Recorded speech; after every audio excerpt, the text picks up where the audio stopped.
নমস্কাৰ এই মুহূৰ্তত জনাইছো অসমৰ প্ৰত্যেকগৰাকী জনসাধাৰণৰ বাবে কেইবাটা গুৰুত্বপূৰ্ণ খবৰ। আজি হৈছে 16 মাৰ্চ। আজিৰ দিনটোতে অসমৰ লগতে ভাৰতবৰ্ষৰ বিভিন্ন প্ৰান্তৰ পৰা কেইবাটা গুৰুত্বপূৰ্ণ খবৰ যুগুত কৰা হৈছে। এই মুহূৰ্তত জনাইছো আজিৰ প্ৰথমটো খবৰ। আজিৰ প্ৰথমটো খবৰেই ৰাজ্যবাসীৰ বাবে এটা ডাঙৰ খবৰ।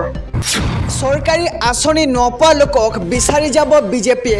ক'ত ক'ত উন্নয়ন হোৱা নাই আবেদন লৈ যাব বিজেপি চৰকাৰে।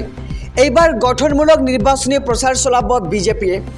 অৰুণোদয় ৰেচন কাৰ্ড চৰকাৰী ঘৰ নোপোৱাসকলক বিচাৰি যাব বিজেপিয়ে। আঁচনিৰ পৰা বঞ্চিতৰ ঘৰত আবেদন লৈ উপস্থিত হ'ব কাৰ্যকৰ্তা। ৩৮টা আঁচনিৰ খবৰ ল'বলৈ প্ৰতিখন গাঁৱত যাব বিজেপি আৰু 10জনতকৈ অধিক সদস্য থকা আত্মসহায়ক গোটৰ নাম সংগ্ৰহ কৰিব আৰু ঘৰে ঘৰে গৈ নিৰ্বাচনী প্ৰচাৰ চলোৱাত গুৰুত্ব দিব বিজেপিয়ে আৰু বিধায়কসকলে প্ৰস্তুত কৰিব আঁচনিৰ পৰা বঞ্চিতসকলৰ নাম আৰু তালিকা। চৰকাৰী আঁচনি নোপোৱা লোকক বিচাৰি যাব এবাৰ বিজেপি চৰকাৰে। ক'ত ক'ত উন্নয়ন হোৱা নাই আবেদন লৈ যাব বিজেপিয়ে। এইবাৰ গঠনমূলক নিৰ্বাচনী প্ৰচাৰ চলাব বিজেপি চৰকাৰে। আজিৰে পৰা কমিব পেট্ৰল ডিজেলৰ মূল্য। দেশবাসীলৈ কেন্দ্ৰীয় চৰকাৰে পুনৰ দিলে এটা ভাল খবৰ। সমগ্ৰ দেশত হ্ৰাস পালে পেট্ৰল ডিজেলৰ মূল্য। প্ৰতি লিটাৰ পেট্ৰল ডিজেলত 2 টকাকৈ হ্ৰাস পাইছে আৰু আজিৰে পৰা কাৰ্যকৰী হ'ব নতুন নিৰিখ। এই নতুন নিৰিখ ধাৰ্য হ'ব সমগ্ৰ দেশজুৰি আৰু সাধাৰণ জনতালৈ মোদী চৰকাৰৰ বৃহৎ সকাহ। আজিৰে পৰা কমিব পেট্ৰল আৰু ডিজেলৰ মূল্য। ৰাজ্যৰ লাখ লাখ জনতাৰ বাবে মুখ্যমন্ত্ৰী হিমন্ত বিশ্ব শৰ্মাৰ কেইবাটা বৃহৎ ঘোষণা। প্ৰধানমন্ত্ৰী সূৰ্য আঁচনিৰ জৰিয়তে উপাৰ্জন কৰিব পাৰিব ধন। সোলাৰ পেনেলৰ বাবে ৰাজ্য চৰকাৰে দিব ৰাজসাহাৰ্য। 3 কিলোৱাট পৰ্যন্ত ৰাজসাহাৰ্য ঘোষণা মুখ্যমন্ত্ৰী ডক্টৰ হিমন্ত বিশ্ব শৰ্মাৰ।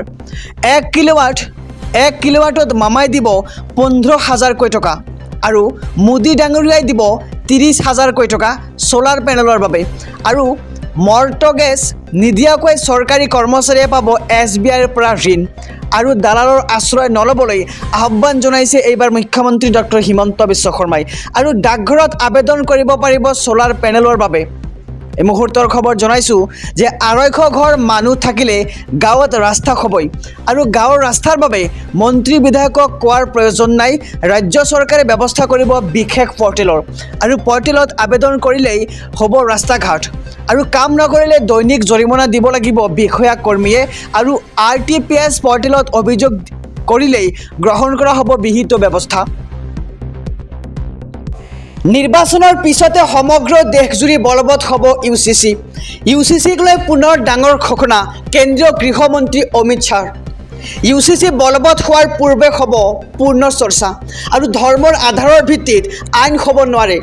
জনতাৰ হিতৰ বাবে আইন হ'ব লাগে আৰু সমাজ ব্যৱস্থাক শুধৰণি কৰাৰ বাবে আহিব UCC ব্যৱস্থা।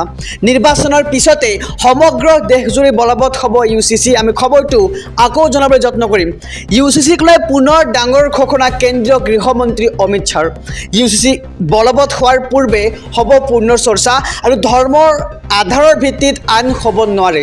জনতাৰ হিতৰ বাবে আইন হ'ব লাগে আৰু সমাজ ব্যৱস্থাক শুধৰণি কৰাৰ বাবে আহিব UCC। ৰন্ধন গেছক লৈ বৃহৎ ঘোষণা প্ৰধানমন্ত্ৰী নৰেন্দ্ৰ মোদীৰ। প্ৰতিটো চিলিণ্ডাৰত পাব 300 টকা ৰেহাই।